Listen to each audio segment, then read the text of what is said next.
Georgia goes down to South Carolina. What does that mean for the Bulldogs' national championship hopes?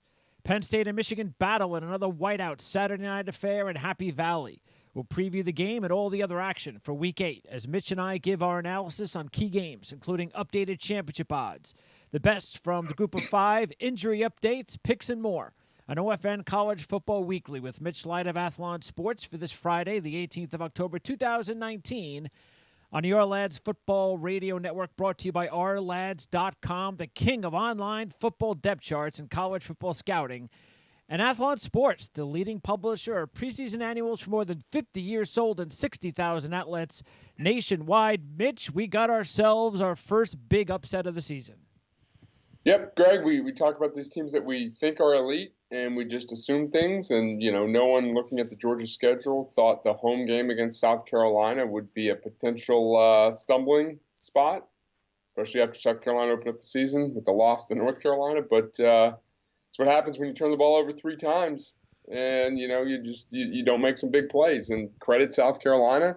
Looking back, you can see how the defensive line for South Carolina could cause some problems, but really inexcusable loss for Georgia, but not a season-ending loss by any stretch. Yeah, that's the key, is that Georgia, because they play in the SEC, they'll get Florida soon. You win your division, you win out, you win your division, you play the SEC championship game, you win that, you're in the playoffs, you're all set. So they just can't – I don't know if – I can't even say they can't. I don't know if Georgia can lose again. The one thing they have to do, though, is get to the ACC championship game. If they could do that, anything's possible. Yeah, a lot of times when we talk all these scenarios, though, they have to be better than they have been. I mean, they weren't good against Tennessee in the first half. They weren't really consistent enough against South Carolina. So, sure, they can do all that, but the team that we've seen the last 2 or 3 weeks, I don't know if it's good enough to run the table. So, like I said, they'll Sure. just have to play better. But that kind of goes without saying. I think the Fromm mistakes, and I don't want to put it all on him. He's got young receivers. That was one of the issues coming into the season. But that's correctable. We don't expect Jake Fromm to play like that very often. So I think that they'll get by that. Let's also keep in mind that Georgia, sure, maybe South Carolina is not the type of opponent they usually lose to, but Georgia will usually have a bad game during the season, and we've seen it the last couple of years, but then they roll on and get better as the season wears on, and that's what they have to do. I'm not worried about Jake Fromm. I think Jake Fromm is still, in my mind, and could still end up being the best quarterback of his draft class. Very underrated. I think he's going to be okay. Okay, you're a little bit more confident in Georgia maybe than I am going forward. And, Fromm against, reviewing the schedule, obviously Notre Dame's got a good defense, but against the first good defense he saw in league play, threw 3 interceptions. So we'll see. So that means you favor Florida against Georgia after they came up with a great performance. They had the lead against LSU early in the second half and forced LSU to play some really good football, catch-up football. But you have to admire what Florida did after the big win the week before against Auburn, go to Death Valley and almost pull that out. So you're kind of feeling pretty good about Florida when they take on Georgia in a couple weeks. I didn't say that yet. We got a week before that, but before we need to decide that. But yeah, you had. I don't know how anyone watched that game and did not come away impressed with Florida. On the heels of an emotional win, at home, a very physical one, to go on the road and play LSU and take them down to the wire. Really impressive. The key for this week, and we might talk about this game in a minute, is can they stay on an emotional high for 3 straight weeks? Playing at home against Auburn, going on the road against LSU, and going to kind of rejuvenated South Carolina. Yeah, that's right. I worry a little bit about Florida's kind of mental makeup this week. Well, it's also a potential hangover for the Gamecocks. We don't know. They were able to survive that game without Helinski. That was the big surprise, really, is that Helinski didn't play for most of the second half, and they still were able to win that football game. And the spread's only 5.5, though. It's a little. I think that's there's some respect there for South Carolina. I am concerned with the injuries to Grenard and to Zuniga because Henderson. No doubt. Excuse me. Yeah, no doubt. Yeah. That's huge. Yeah. And both of them, I mean, Zuniga was banged up last week. Grenard didn't play, pretty much. Henderson just got back. So that would be my primary concern. And by the way, Florida is 0-2-1 against the spread away from home this year. Muschamp goes up against his former team, and in the 3 years he's gone up against his former team, the home team has won all 3 games. Yeah, interesting. And, Florida still has some issues in the offensive line. Not a great matchup. South Carolina's defensive line, although South Carolina has injuries on defense as well. They do. There, so, and, Muschamp, it's always a big game for Will Muschamp, the old South Carolina-Florida deal. What is that? 4 teams in the AP SEC, AP top 10, 5 in the top 11. So it just shows you that the SEC is in good shape. LSU is a heavy favorite against Mississippi State. They should be. Schrader is going to get the start. Stevens did not look good last week. What do you think about this one? LSU, after a win like that, do you think this might take them a half to get going? I don't. I think this is a mature LSU team that takes the lead of its quarterback. Well, there's a lot of been made. If you read some stories about LSU's last trip to Starkville, they got blown out, I believe. I think they are in position to kind of make a statement. I think Mississippi State is in a little bit of a disarray. If you read the stories about their coach potentially being a candidate at Rutgers and the offense struggling, defense taking steps back, losing on the road to Tennessee. I don't think this is a very healthy Mississippi State team right now. I don't mean by injury. I mean sort of the makeup of the team. And the last time they were a dog, they lost. Actually, if you look at it, they lost as a dog to Auburn, 56-23. They step up in competition one time this year, and they get really pounded. Mississippi State's been a favorite in the other 5 games this year. LSU, Auburn next week, and then in 3 weeks they're at Alabama. So the schedule is going to start ramping up for LSU as well. I do think they want to get rid of Mississippi State early so they don't have to worry about them in the second half. Maybe they can rest some players. They got some big games coming up. Yep, agree. Okay, by the way, before we get out of the SEC, have to talk about UNLV. I was working hard on Saturday, and I got a text from you reminding me of that stat. I was I was in the middle of something, could not respond, but that is an amazing stat that moves on for one more year. 1 more year, 19 straight years. Vandy has now lost Game 6 of the season. So imagine that. Maurer doesn't look like he's going to play, by the way, against Alabama. I wouldn't play him anyway. I'd keep him out.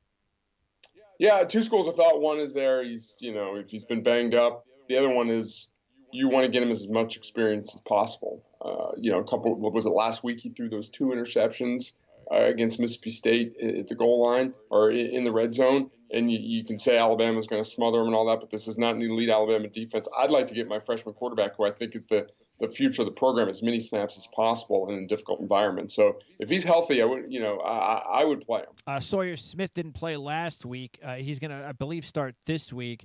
It didn't matter. Bowden, the receiver, plays quarterback, rushes for almost 200 yards, 2 touchdowns. Arkansas unable to pull it out in a close game. That's a tough loss for Arkansas, but it does look like Sawyer Smith's going to be back at Georgia. After Georgia's loss last week, I'm not sure Sawyer Smith wants to play. Yeah, it's a tough spot. One thing that I've always been impressed with when Bowden, he's a former high school quarterback, and I think even if Smith comes back, they will continue to be creative with the way they use him. He's one of their best. He might be their best offensive player. Also, keep in mind, we talked about it last week. Whitlow, the running back, out this week for Auburn, coming off the bye. They're at LSU next week, as we mentioned. I actually think Arkansas is going to give him a football game. I like the way they're playing. I think they've got weapons. Rakeem Boyd started last week with a big run. He's a good running back. They've got some good young wide receivers. Auburn has been inconsistent offensively. Other than the Mississippi State game, they haven't been, like I said, the most efficient team. So I'm not going to pick Arkansas to win the game, but I think Auburn might struggle a little bit. Missouri hasn't been on the road since week 1, August 31st at Wyoming. Don't forget they lost the game. They're now a 3-touchdown favorite at Vandy. Lipscomb and Vaughn are banged up. Vandy 1-5 this year. Is Derek Mason gone? I think we have to see how the season plays out. Last week did not help his his job status. But again, I have to say the season plays out. Did make a bowl game last year and has beaten Tennessee 3 straight times. That's in his favor. Obviously, the 1-5 record this year is not. Those two guys should be fine. By the way, Vaughn. Do they have a chance, considering Missouri hasn't been on the road pretty much all season? I think it's a real tough matchup. Right now you could say anything's a tough matchup for Vanderbilt, but I think Vanderbilt's defense is a little banged up, and it's so young and has been torched by teams far less talented than Missouri. So Missouri should roll. All right, let's talk about the Big Ten. And, Wisconsin, wow, another shutout. I mean, they are just playing lights-out football. And I still don't know if they have what it takes to win a national championship, to get in even to the playoffs, to try and win the national championship. But I don't know. I don't even know what this says about Michigan State. That's a bad loss for Michigan State. It is. The thing about Wisconsin, I think they are good enough to reach the playoff.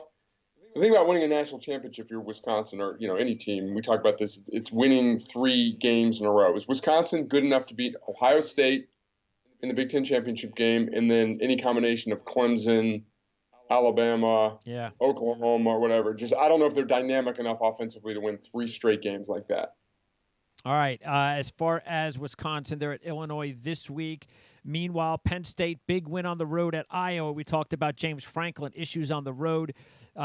Forget about that. They're now home for the whiteout against Michigan. It's a 9-point spread. Penn State favored in this one. Michigan has dropped 8 out of 9 away from home against the spread. They get Notre Dame at home next week. Penn State looking for revenge after getting wiped out last year at Michigan. I like Penn State in this one. Michigan's offense is still not impressing me. They're a one-trick pony at this point. They have to try to run the football. They got this converted linebacker who's trying to run the football. He's doing a good job. They got Charbonneau, but still one-dimensional. That's not going to get it done against Penn State's defense. Penn State just seems to be getting better week in and week out. I don't have a problem giving up 9. Agree. Totally. Just like the look of this Nittany Lions team right now. Also, Minnesota, convincing win over Nebraska. They were banged up coming into that game. Minnesota should clobber Rutgers. That might even be one of my top picks this week. They're a 4-touchdown favorite. How for real is Minnesota? We'll find out soon, but I like the way they're going. Yep. Like we talked about last week, really good skill, which you don't always associate with Minnesota. What do you think about the game tonight? Big Ten title rematch. Blowout? I don't think too much of it. I think Ohio State rolls. Northwestern's last in the nation in yards per play offensively. Not a good recipe, not a good formula to beat Ohio State. Ohio State's won last 5 this year by a 43.8 point per game margin. That is pretty convincing. I paused there for a second because you said the rematch of the Big Ten championship game, and this just does not feel like a rematch of 2 teams that would have played in the Big Ten championship game. I know. It is crazy, isn't it? You have to kind of go back and realize that. Now, Indiana is one of your picks this week, and I agree. I like the way the kid Penix is playing at quarterback. I like the way the season is going in general for Indiana. Maryland, they've got the quarterback problem again. McFarland's banged up. He's an explosive player. It's a 5-point spread. It's not a lot to give in this spot. I like Indiana too. Yeah, me too. Offense has been really good. Yeah, they've been a solid team this year. Like a lot of teams, they played Ohio State and got blown out. There's no crime in that. All right, now moving on to the ACC and the game tonight, Pittsburgh-Syracuse. I got to go with Pitt. I just think they're playing really good football right now. They've won 4 out of 5. The only loss was a 7-point loss at Penn State. Yeah, who would have thought before the season that Pitt would be favored at Syracuse, right. Even though Pitt is the defending, coastal champ. Thought, I completely whiffed on the Syracuse team, but home game. I still like Dino Babers. Wouldn't shock me at all, but Pitt would be my pick. Yeah, we all thought that they would be a lot better than this. By the way, Syracuse 0-3 straight up and against the spread versus group of 5 teams this year by a 120-36 margin. They have just getting beat up by the likes of Pittsburgh. Okay, and by the way, Pittsburgh could be a favorite in their last 6 games. Just keep that in mind. Yeah, they're not. I mean, that they did lose to. They need Duke to beat Virginia because they beat Duke. Virginia beats Duke. That hurts Pitt's chance to win the division. And speaking of Virginia, they lose their star cornerback Bryce Hall for the season. They host Duke. Disappointing loss for Virginia against Miami. It just seems like that's it. Look, they can play good defense. They're well coached. They just need another recruiting cycle or two. Yep, totally agree. Yeah, I mean, go on. Sorry. That's okay. Wake Forest, Jamie Newman, shoulder injury. Even though Sam Hartman played well, we know he's a really good young quarterback. They're a 2-point favorite against Florida State. They've lost 7 straight to the Seminoles. Good pick, by the way, last week. You had Louisville as your upset special. Let's talk about those two teams. I think Wake will bounce back this week, though. I do too, and like you said, Hartman, Newman's the better player. They chose the right guy, but Hartman played well when he went in. I have full confidence that if he has to play, they're just dynamic. They, between Scotty Washington and Surratt, they've got good weapons there, and I agree.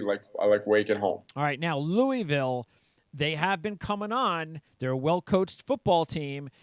Is this the spot? Sort of like North Carolina. Is this another spot that Clemson gets into a game a lot closer than we think? I don't think so. I think they're in there ready to destroy teams part of their schedule. That they want to. That Dabo has them. He's telling them how everyone's questioning them now that they haven't played great. And I think they're ready to roll. I love what Louisville's doing. Like I said, picked them last week. Satterfield might be the ACC Coach of the Year, but I think Clemson rolls. All right. What do you think? Anthony Brown is out for the year, the quarterback for Boston College. So what do you think about their chances the rest of the way? And will they be looking for a new head coach next season? Not great right now. 3-3. Looking at their schedule, NC State, Clemson, Syracuse, Florida State, Notre Dame, Pittsburgh. I'm not saying they'll lose all 6, but that's definitely, this is a big one. They need to beat NC State. And I don't have much confidence in the Boston College offense, put it that way. But NC State's kind of brutal too. I know they beat Syracuse. What was it, last Thursday night, or whatever it was. But they don't inspire too much confidence. No, not offensively. All right, Big 12. What do you think about the Oklahoma-Texas game? It kind of went as planned. Oklahoma was the better team, and once again, it was another 7-point single-digit cover for Texas. Yeah, some mistakes in the first half, bad interception by Hurts, but like you said, Oklahoma was the far superior team, offensively, defensively. I didn't change my opinion basically of other teams at Oklahoma, of either of those teams. Oklahoma is the best team in that league. I think Texas is the second best, although Baylor and Iowa State are playing pretty well too. But you know what? I believe this is the best team that Lincoln Riley's had because they can play some defense, a little bit of defense now. They're still not anywhere near everybody else. I mean, the top teams that they have to compete against defensively, but the defense is getting better. Yeah, I agree. I agree. And, it's the theme about them is they don't have to be great on defense. No. They just have to not stink, and they don't stink on defense. All right, Baylor. Now, they get a big win in overtime against Texas Tech, but they lose their top defender, linebacker Clay Johnson, for the season. That's a huge loss. Yeah, and they got a little fortunate in that game with the missed call, the fumble time. They've, looking at their schedule, they're getting a lot of praise this week, rightfully so. 6-0 bowl eligible, but they struggle to beat Texas Tech at home. Iowa State, they blow a big lead. They only beat Rice by 8. So, the reason I'm talking this way is because when teams get good, sometimes you don't talk about what they do well. You try and poke holes. So I'm kind of maybe poking holes that maybe they're not quite as good as we think. But I like Oklahoma State in this game. I agree. I think it's a perfect Mike Gundy spot. Yep. Baylor, after that, they get West Virginia, TCU. That they could, if they win this game, they'll probably be 9-0. When they get Oklahoma and Texas in back-to-back games. What about Iowa State at Texas Tech? Tech playing a lot better. Wells, it looks like he's kind of getting things going there with the Red Raiders. But Iowa State is also playing some pretty good football. Yeah, I like Iowa State starting to flex its muscles, getting it done offensively as well as defensively. But you're right, Wells, they did not look great early in the season. Surprised, with Jet Duffy at quarterback that they're playing better. But, Wells' a good coach, and they're getting it going. What about Kansas? Because they actually play Texas tough the last 3 years, and they're getting 21 points. No? Yeah. I'd like to see Texas. If you're Texas and you want to be that second best team in this league, you bounce back and you blow out Kansas. But Kansas has improved a little bit this year. I think they're on the right path. I don't know how long that path is going to be, but I like Texas to roll. The number kind of scares me. I wouldn't touch it. Pac-12, UCLA beat Stanford and their third-string quarterback last night. Meanwhile, you got some couple of big games. Arizona State at Utah. Utah is a heavy favorite over Arizona State, even though the Sun Devils have beaten Utah the last 2 years as dogs by a 68-30 margin. So keep that in mind. And Oregon at Washington, a 3-point favorite. Oregon lost in their last visit to Seattle 38-3. They in 2016 at home they lost to Washington 70-21. They got revenge last year in overtime, but no Jacob Breeland, the tight end, the number one receiver for Oregon, out for the season. Yeah, the Arizona-Utah game is sort of like the game of the quarterbacks who haven't made mistakes. Jaden Daniels, 1 pick and 176 attempts. Tyler Huntley, 0 picks and 131 attempts. Utah is quietly playing really good football. A lot of people forgot about them after that USC game. I like Utah to win at home. The interesting thing is here, Herm Edwards in 10 of his 12 Pac-12 games, it's been 7 points or fewer. They're 5-5 in those games, but Herm's teams play close games. And then Oregon-Washington, I like Oregon in this one. Washington, I don't trust them offensively against that defense. They scored 19 points and 13 points and losses to Cal and Stanford. And Oregon has a better defense than both. Probably Cal's defense is good, but I'd still say Oregon has a better defense. So I think their offense might struggle. Yeah, that game last week was weird because at halftime, Arizona looked like everything was going as planned. And in the second half, Arizona played the worst half of the season, and Washington played probably their best half of the season. I was watching that game. I fell asleep at halftime and woke up and I saw the final score. I was like, what happened in the second half? So I don't know what to expect for both of those teams because Arizona's got to go to USC. They lose the Trojans, their number one rushers out for the year. Vaughn's, their explosive receivers, banged up, but they've destroyed Arizona all time in this series. So I can see USC bouncing back in this one. And you like Oregon State as your double-digit outright upset over Cal, who's still playing without Garbers. Yeah, just a kind of Oregon State struggled was it last week against Utah, but they have been good offensively, and I know Cal's got a good defense. Just sort of a hunch there. I think this program's making strides this season, and this one wouldn't shock me. All right, AAC. We know how good this conference has been this season. Big game, Tulane and Memphis. Memphis is a 4-point favorite in this one. They finally lost last week against Temple. Tulane has been cruising, best start since 1998. That was their undefeated season. I got to ask you, not only what do you think about this game, but where does Willie Fritz go next? Nashville, Tennessee. I like it. Are you the one that's proposing that? No comment. I've been a big Willie Fritz fan. Basically, I remember when Georgia Southern hired him, doing a lot of research on him. He's won everywhere. I love his offenses. That would be a good fit at Vanderbilt. Yeah, I mean, there's a story in The Athletic today, and he said what attracted to him about Tulane was playing in a high academic institution in a vibrant, growing city. There you go. Bing. Vanderbilt doesn't check many boxes sometimes in football, but it checks those boxes. Yeah. So, Tulane is, it's no surprise he's getting Tulane rolling. The Justin McMillan coming in was kind of a nice fit. He's been very, very good there. I like Tulane on the road. I think it's going to be a fun game. I will find time to watch this on Saturday night, but I kind of wish this was the game tonight because or the Thursday night game. Also, you like Temple. I'm a little bit surprised, but it's your 4-star +8. I get where you're going here. By the way, Temple will host Central Florida next week. They've covered 8 out of their last 10 as a dog, the Owls have, including 5 outright wins. And both games this year, which happened to be at home, this one on the road, SMU, in one of those situations where they're undefeated. They come off a miraculous win. They've had a whole week to walk around campus as the big boys on campus. You got to wonder where their ego is. Are they ready to kind of refocus against Temple? So I see where you're going here. Yeah, it's all those things you said. Temple's has been pretty good this year. They've had a weird season. They've 2 wins over Power 5 teams, plus a win over Memphis, and then they lost to Buffalo by 16 points, and that's Buffalo's only FBS win. So kind of a weird season. I just think SMU's getting a ton of pub this season. People revisiting, first time they've ranked since the death penalty days and before the death penalty days. So I just think it's one of those spots where Temple can either keep it close or steal a win down there. And also, I just want to mention the Navy-South Florida game because Barnett's out for the year, and Jordan McLeod, the backup, he's dealing with a wrist injury. So Navy, I like them a lot. I expect them to have no problem against the Bulls. By the way, Navy will host Tulane next week.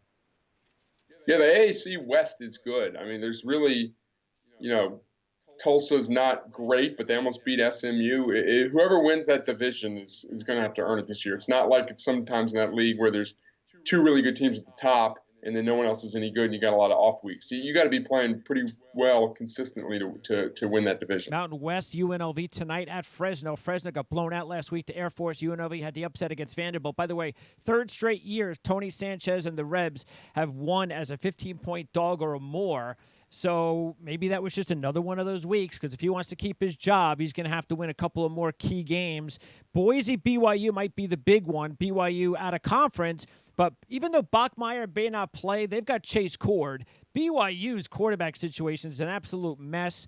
I have no problem taking Boise. This might actually be one of my top picks of the week. Yeah, I agree there. BYU, tough, lost at South Florida. You cannot lose that game. How do they bounce back emotionally? And I'm interested to see how UNLV plays because, hey, the team I saw last week looked pretty darn good. Obviously, the opponent had something to do with it, but they had that redshirt freshman quarterback and some good running backs there. Yeah. So maybe I'm not saying UNLV is ready to make a big move in the Mountain West, but we're not at that stage where it's San Diego State, Fresno State, and nobody else. Sure. Air Force, by the way, at Hawaii, so that'll be a key game. You like Nevada as your 5-star, getting 22 at Utah State. Why? Just too many points. I don't think Utah State's quite as good as maybe the perception out there. And, they've struggled. I don't want the scores in front of you. I think they struggled. Didn't blow out Colorado State. They haven't been dominant this year. I just think that number's too high, and I think Nevada's got an offense that can score some points. I think San Jose State might be able to give San Diego State a really good football game. They're getting 8. They lost last year at San Diego State by 3. It's a 27-point dog. Yeah, I'd like to see you, Brent Brennan, seems like a good coach. That's a tough job right there. Obviously, they beat Arkansas. They who was it last week? Nevada. They rallied and forced a late fourth quarter game there. They're clearly getting better. Conference USA, I like the way FAU's been playing lately. If you look at it, they had 2 tough games out of conference to start the season, so they're a lot better than I think people think. I like them against Marshall tonight. Southern Miss, Louisiana Tech's a big game. You like Western Kentucky as a 9-point favorite at home against Charlotte on Saturday. I completely agree. Western Kentucky, the Hilltoppers, have been playing some great defense. They've beaten UAB and Army over their last 3 wins. Right. They lost their opener to Central Arkansas, so we're like, okay, this team stinks. And they lost to Louisville and Nashville, and at the time we didn't know Louisville was going to be so improved. And then they've won their other games, and it's not like they're some teams can be with this whatever they 4-2 record and haven't beaten anyone. UAB and Army are 2 very solid, obviously, G5 programs. Those are good wins right there. And Charlotte's, we all like Will Healy, love his enthusiasm, but it's about the players. And Western Kentucky has better players, and I think they win big. I always tell everybody, draw a line through one game in every team's schedule as just forget it. It's a mulligan. And if you do that, it'll change your perception of a team. Can I draw 5 through Vanderbilt? That wouldn't work too well. I know Derek Mason would like to. Just asking. No. Asking for a friend. Okay. In the MAC, Ball State. How about Ball State? They got the win last week at Eastern Michigan. I think they're beating Toledo. The quarterback for Toledo got banged up again last week. They couldn't beat Bowling Green with their third-string quarterback. I think this is the year of the Cardinal. Yeah, Mike New, an alum there. He was on the hot seat, heading into the year. They're 2-0 in the MAC for the first time in a while. And, not to jump ahead and steal your thunder, but Kent State also 2-0. I'm looking at the MAC standings right now. I got Kent State on top of the East 2-0. I got Ball State on top 2-0, and all hell's breaking loose. We got our Eastern Michigan Eagles at 0-2. I don't know what's going on in the middle of America. I think Eastern Michigan bounces back this week. They're a 9-point dog at home against Western Michigan. I think this is right where Chris Creighton wants to play as a dog. Yeah, but he doesn't want to be 0-2. But lost to Central Michigan a couple weeks ago. So they obviously, this is a big game. They're 3-3. They need to pick up a nice win to kind of flirt with bowl eligibility. And then what do you think about Army at Georgia State? Because Georgia State, don't forget, they beat Tennessee week 1. They've won 2 out of their last 3 overall. This is a good football team. And Army, all of a sudden, they come limping in at 3-3. Yeah, Army has not been playing great. Their offensive numbers against Western Kentucky were alarming. It's the first time this year that they haven't scored 10 points. Um, I I'm not jumping off the Army bandwagon yet. I still like I'd take Army this week at Georgia State. And I know Louisiana Monroe is your sleeper in the Sun Belt. So do you think they give App State a game? They're a 2-touchdown dog on the road. It's hard to go against App State. It is. Monroe. I thought that was easy money last week at Texas State, whenever it was Thursday or Friday night, or maybe it was in Saturday. I don't remember, but I would go App State in this one. Mitch, appreciate it as always. We'll talk to you next week. We're still October next week, but we're 3 weeks away from the first playoff, I guess, official rankings, right? That's the first week in November. Getting close. All right. Thanks, Mitch.